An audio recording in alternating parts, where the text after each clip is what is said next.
Hi E-Planning community! Welcome to our tutorial on how to use E-Planning SSP with OpenRTB technology to receive impressions via server-to-server connection. In this video, we will explain how this connection works to send impressions and receive ads, among other important operational points. Key concepts and RTB protocol. The protocol used is OpenRTB 2.3, with support for some features of OpenRTB 2.5, such as banner.format. OpenRTB is a quick way to connect that allows us to send large amounts of inventory in a short time. The first thing we need to understand is the process of ad auctions. E-Planning SSP uses JSON as the format used for bid requests and the HTTP post method.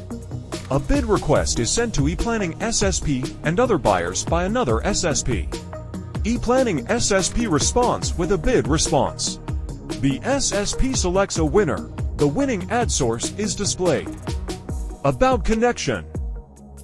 The SSP receives a series of URLs endpoints to connect to different E-Planning data centers, using the one closest to theirs.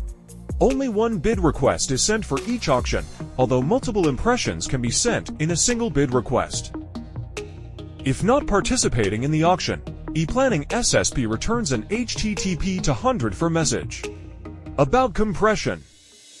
E-Planning can send and receive compressed bid requests and bid responses, reducing latency in the auction and bandwidth usage. It is recommended to use gzip for compression.